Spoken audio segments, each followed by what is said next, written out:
Well, Mark, thank you so much for joining us. Thank you very much for Here at inviting me. the Moxie Hotel in Slough. Indeed, yes. You were mentioning, as we rode the lift together, that you were enjoying the little homages around the place. Very Any much particular so. ones struck you? Yes, there was a chalkboard with an outline of Thunderbird 4 on it, which Yes. I rather liked. Nice. Yes. Yeah, good. Nice touches. Now, you work, of course, for the Radio Times. I do. For many of us, the Radio Times was just as much a part of family life as Anderson's shows, I think. Was it the same for you growing up? Very much, yeah. My mum and dad had the Radio Times delivered to our family home from way back, as long ago as I can remember, really. Yeah. Some of my scrapbooks would indicate probably late 60s. Really? 1970, as early as that. Yeah. So very much part of the furniture, yeah. And were you one of those families that would circle every Christmas in the bumper edition exactly what you wanted to watch? Yes.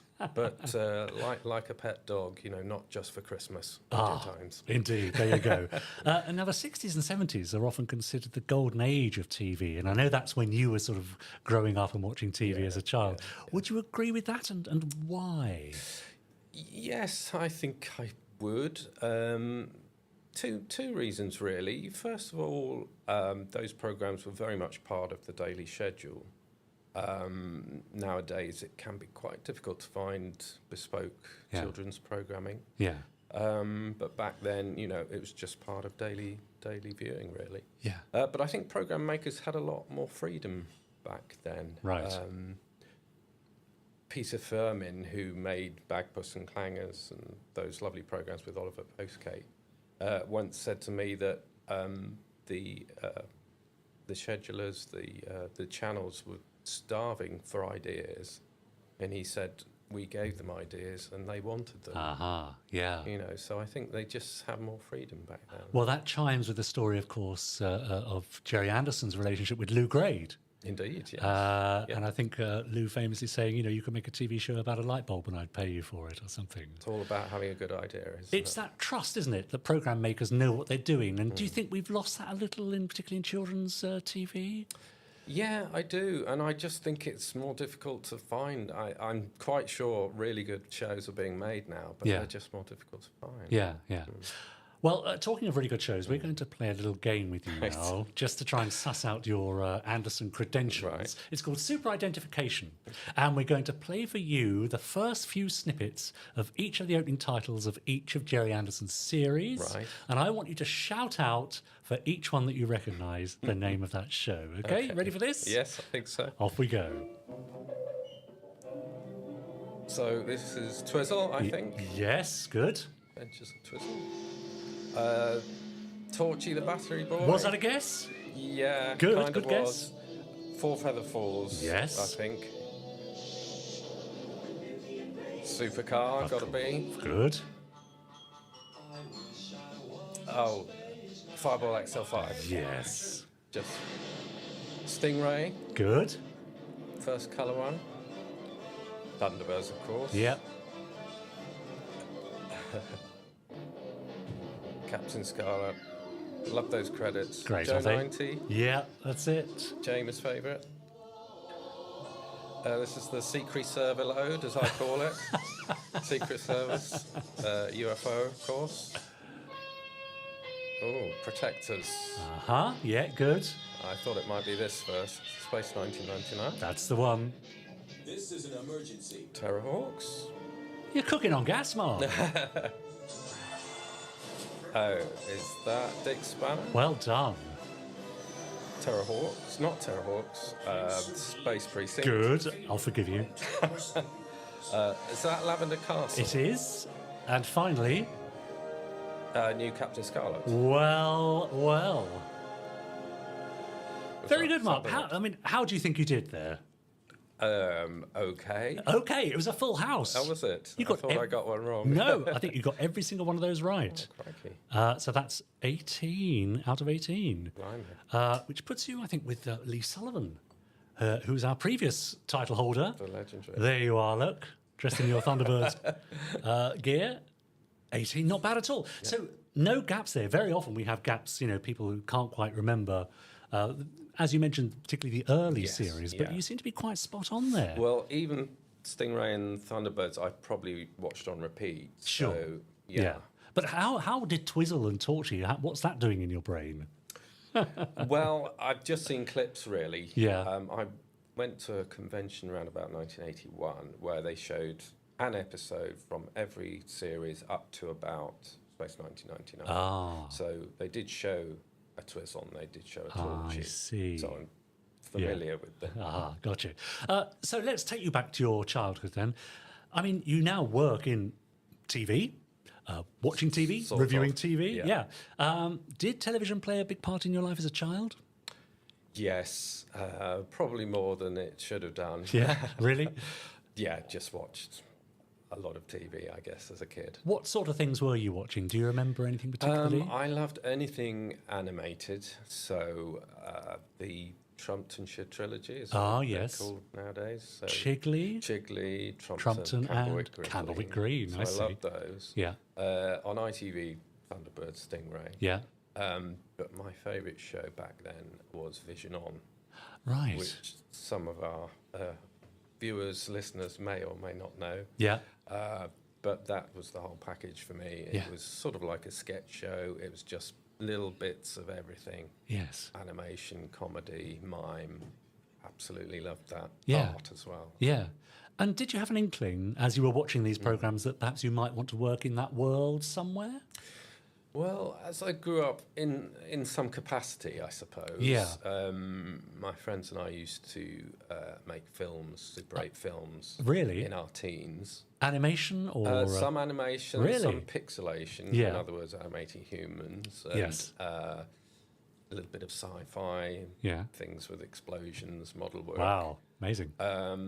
So yeah, I was always quite creative, I suppose. But never tempted to move into production then as such, or No, not really. I once had a terrible interview to be a cameraman, and Yes. my physics knowledge was just not good enough for that. So I started to veer more towards the writing yeah. side of things. And do you remember watching Gerry Anderson shows back in the day, the first time, as it were, they were out? Yes, or the first time I saw them, certainly. I remember Sunday mornings for me in the LWT region. Yeah. I used to watch Thunderbirds. Yeah. And my friend and I just absolutely loved it. And we would make the guest vehicles, if you like, Oh, out really? of Lego. Oh, yes. Crab Logger, Sidewinder, we loved all that stuff. I see. And was there anything you could sort of put your finger on that to your young mind distinguished Gerry Anderson stuff with Thunderbirds and so on from other things you were watching? Were you aware that it was different in some way? I think people talk a lot these days about world building, Yeah. Marvel and Star Wars and Disney, all these huge franchises. Yeah. Particularly with computers Yeah. available to them. But, Gerry and Sylvia were doing this stuff 60 years ago. Yeah. And in a way that was very inspiring, I think, to kids, thinking that, we could do that stuff, we could make that model, Yeah. we could recreate those episodes in games, things like that. Yeah. So, yeah, I think it was the whole world building aspect of it. So we've spoken a little bit about your childhood. So all wrapped up in that would be your first Gerry Anderson memory. And I was in touch with you via email prior to our meeting to see what your first memory was of an Anderson production. Yeah. I don't think it will surprise anyone, but let's have a look at this.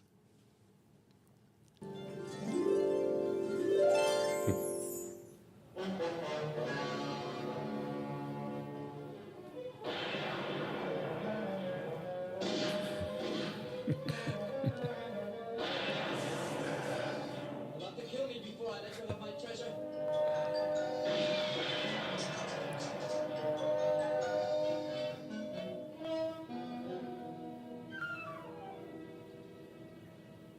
Ha ha! Now I have you, Mr. Clever Tracy. Come on out! You can't escape!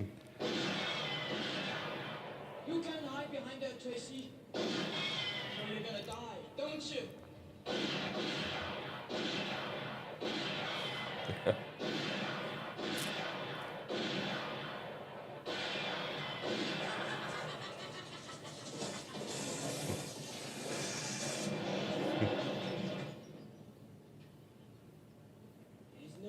injection, Tracy. Now you will die. There we go. Great acting. A bit of Thunderbirds, of course. Yeah. The Uninvited, I think, Yes. specifically was the episode you mentioned. Yeah. I mean, do you actually remember sitting down to watch that as a child? Yeah, very much so. Everything about that episode I loved. Yeah. The set building was fantastic. The two bickering archaeologists were very funny. Oh, yes. And they really made me and my friends laugh a lot. Yeah, because it's people often talk about Gerry Anderson's shows about the scale and it's like a mini movie every week, but actually it's also about the characters, isn't it, and the interplay between them. Even not the regular cast, but guest characters as well. Yes, absolutely. I think in that one, Scott gets injured. The Right. Thunderbird one crashes, Uh-huh. and we see some blood on his forehead. Right, So, yes. we care about what's going to happen to Yeah, him. yeah. And, yeah. You also mentioned another first Anderson memory in our emails, so tell us a bit more about that. Yeah, this is the first thing I remember about anything to do with the Anderson world. And my gran took me and possibly my brother to a puppet show in Cookham Yeah. in a village hall. And it was a general puppet show, it wasn't an Anderson, Right. a bespoke Anderson Yes. show by any means. But outside the village hall, there was a big pink Rolls Royce. Ah. And this would be the puppet-sized Ah, Rolls Royce. so the actual Well, pink. I Do you think? couldn't verify that. Yeah. I don't know if any of your Yeah, listeners how might interesting. remember, but yeah, so late 60s, 1970s, something like that. And seeing something in real life that you had seen on the screen. Yeah. Must have been thrilling. It was. Yeah. For one thing, I didn't realise how big the puppets were, Sure. and therefore the vehicles. Yeah. But the thing just looked stunning. Yeah, amazing. Now, we also have some questions from our viewers and listeners. okay. If you would be so good as to Of course. plunge your hand into this rather fetching Space 1999 lunchbox. Which Why seems to weren't be- these around when I was a kid? I know, it's great, isn't it? So, yes, there's a few in there. So, if you want to just have a feel around, there you go. Right, this is from Richard Goodborn. Mm-hmm. And he says, which Anderson show would you like to see having a revival or reboot on mainstream TV? Aha. Well, that would have to be Space 1999. Ah, would it? It would, yes. Why? It's my favourite show. Is it? Yeah, from the Anderson world. Ah, is it? So you've got a sort of a fondness for the supermarionation shows because they're redolent of your childhood somehow. Indeed. But actually, Space 1999 is where it's at. Do you Yeah, think? absolutely. Why is that? What could you put your finger on? What's so I attractive? suppose because I grew up with these shows, so as they went on, they were getting a little bit more grown up, more adult. Yes. UFOs Sure. definitely was. Yeah. And Space 1999 was as well. Ah, So, yeah, I was the right age for it when Yeah. it came out yeah, yeah. to appreciate it. I loved the characters. I loved the setup. It seemed believable to me, the moon base. Yeah. And I loved the whole intelligence of that first series in particular. Sure. Yeah. Yeah. And the philosophy behind it. There seems to be a certain sort of cognitive dissonance about the supermarionation shows and the live action shows being under the same Anderson umbrella. Do you think they're easy bedfellows or? Well, I think there is some continuity in that you have this family of characters in a fantastical setting. Yeah. So, you could see that as Yeah. a lineage, I Yeah, suppose. yeah, and I guess there's the likes of Derek Meddings providing the effects and so on, and the model Indeed. work, and Yeah. which ties it all together, I suppose. Yeah, the eagle I loved as well. It just seemed such a believable Yeah. transport. But by the time Space 1999 came around, then you were too old to be making models in Lego, or not? In Lego, yes, but certainly the models that came out, the Airfix Eagle. Right. Yeah. Was it Airfix? I'm not sure. But yeah, I was still model making by that stage. Yeah. Amazing. Take another question Right, from the yes, from the okay. lunchbox. This is Paul Hyder, Mm-hmm. and he says, how has TV programming changed since you started on Radio Times in 1996? Right. Is it better or worse, do you think, and why? So you've been at the Radio Times for over 20 years then. 28 years. 28 years, almost, yeah, Yeah, 30 years. coming up. So have you seen a lot of changes in that time? Well, it's difficult, this one, isn't it? I think everyone's golden age is different. Ah. It's in the eye of the beholder. Yeah. So my golden age would be different from yours. Yeah. And might be different from the next person who sits in the seat. Sure. But yeah, most of my favourite shows are going back a wee while. But great stuff is still being made. One of my favourite shows from recent years is Detectorists, Yes, of which course. I absolutely love. Yeah. It's all about having a good idea, and I think great TV also is TV that has heart. Mm. And that's what lasts after all, isn't it? Yes. And absolutely. that kind of programme is still being made. Yeah. Line of Duty, these dramas, you Yeah. know, fantastic. But Still all being with, both the shows you mentioned there both have sort of strong leadership. Yeah. Jed Mercurio for Bodyguard, I think, and Mackenzie Crook for Detectorists. Thank you. Yes, that was the other point I was going to raise, which is the writing. Yeah, Good writing. that's it. That's right. And also, again, we're back to people being trusted to make programs, Yeah. almost to go away into the garden shed like Peter Furman, Yeah. and to make the programs that they would need to Exactly. make. Have a good idea. Yeah, that's right. A couple more questions in there, I think. Sure. So do dig around. Like a raffle, isn't it? Yes. This is Steve Bushell. Mm-hmm. Have you ever used a typewriter? And if so, when was the last time? Yeah, I mean, you must have seen some changes in almost 30 Yes. years in, Yeah, in how you. definitely. How I put a story together. That's right. Yeah. So, Yeah. did you start at a typewriter? Yes, Maidenhead Advertiser was my first job. I was Ah. cub reporter there, trained up. Really? Yeah. Yeah. They sent me And- away. So, what would be your role as a cub reporter? Well, to use a typewriter for one thing. But to do any actual reporting? Yeah, Ah. certainly. I had a patch, so I was given Bourne End Yeah. and Cookham, Yeah. places like this, to Yeah. report on. Uh-huh. So I would go out to those places and ask around, go in the village Ah. halls and Yeah. talk to people. Yeah. Do you know anything that's happened in the last week? That kind of thing. So yeah, typewriters and notebooks were very much the equipment that we used back then. And were you always heading with the Radio Times, do you think? Was there a part of you that always wanted to work for the Radio Times? Possibly at the back of my head. Yeah. After I'd been in newspapers for a little while, weekly then daily, Yeah. I saw an advert for a sub-editor in Right. the listings department of Radio Times. Yeah. And I went for it straight away. Yeah. So clearly, seeing the brand Radio Aha, Times of must course. have piqued my interest. Yeah, that's right. And I think just time for one more Yeah. question, if you want Sure. to. That's it. So this is Paula Hembury, and she asks, the Radio Times recently listed its top 100 TV programmes. Ah, yes. What would you put at number one? Which Anderson show would you put at number one? Okay, Don't know so if that's the same question. yeah, it could be, I suppose. I suppose it's asking in general what would be number one, but if you had to choose an Anderson show to put there, Space 90. really? Yes, Okay. for sure. Yeah. And would that be the same as my overall? That's very difficult. What would be yes. yours? My top ever show to hard, put at number isn't one. it? It really is difficult because what criteria are we using?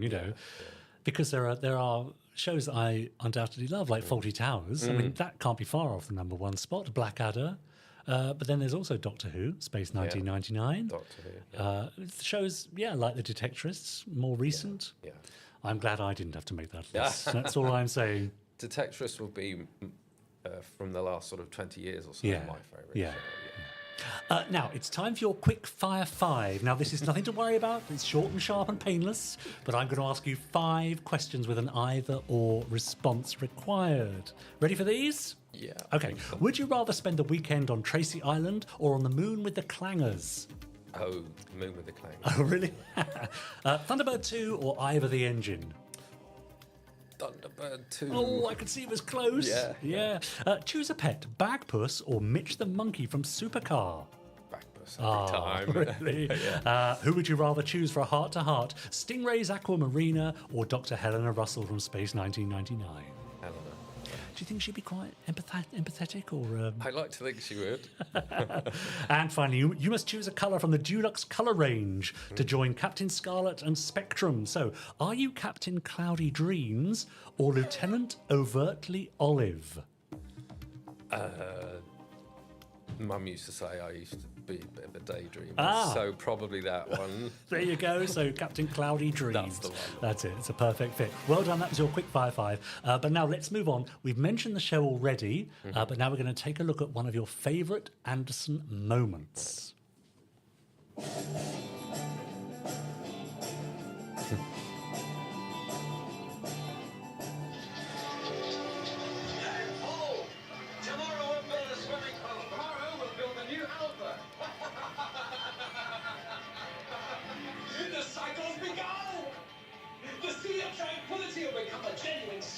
All those craters will fill up, become circular lakes. Oh, John, it's going to be a beautiful new world.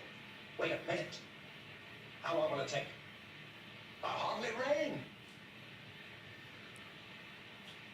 Victor, those circular lakes will look wonderful.